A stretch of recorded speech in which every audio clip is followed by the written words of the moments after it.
Ces dernières années, en particulier depuis la crise financière mondiale de 2007-2008 et le déclenchement de la pandémie de Covid-19, un nombre croissant d'économies africaines connaissent des niveaux élevés d'endettement et de fardeau de la dette. Les pays africains ont augmenté leurs emprunts pendant la pandémie pour financer les besoins immédiats de santé publique, protéger les vies et les moyens de subsistance.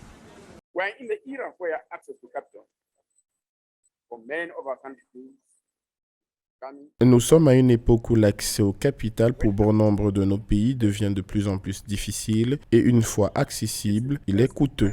Cela met à rude épreuve les liquidités et les perspectives de croissance. Alors que vous délibériez sur ce thème, j'attends avec impatience que vous proposiez des mesures sur la façon d'améliorer notre accès au capital ainsi que sur la manière d'améliorer la mobilisation des ressources nationales. Au fil des années, certains de nos pays ont accumulé des dettes intérieures et extérieures pour faire face à leurs besoins de financement, défis de paiement et de remboursement.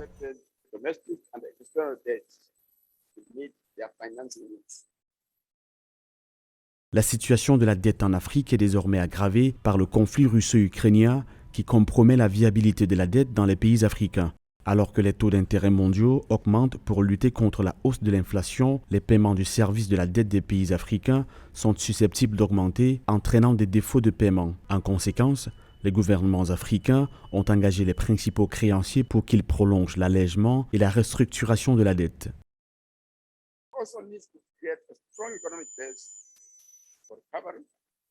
L'Afrique doit également créer une base économique solide pour la reprise, la croissance et la résilience. À cet égard, vous aurez devant vous un point à l'ordre du jour sur les questions clés à conduire la croissance inclusive et le développement durable en Afrique.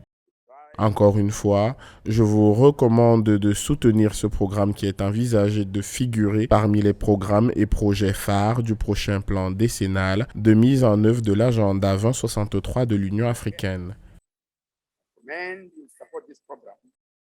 Au début de la pandémie de Covid-19, le G20 a introduit l'initiative de suspension du service de la dette, entrée en vigueur en mai 2020 pour reporter une dette d'environ 11,5 milliards de dollars pour les pays à revenus faibles et intermédiaires éligibles jusqu'en décembre 2021, 32 des 73 éligibles étant en Afrique. Bien que la DSSI ait débloqué des fonds, ceci n'était pas suffisant pour répondre aux besoins de financement des pays africains en raison de la plus grande part de la dette souveraine due à des créanciers privés.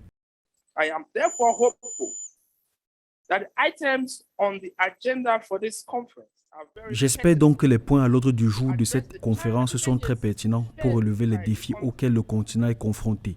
Les résultats attendus étant les options politiques pour accélérer la reprise économique, un recouvrement moins cher au financement en réduisant l'accès au crédit et aux dettes, travailler à une meilleure gestion de la dette.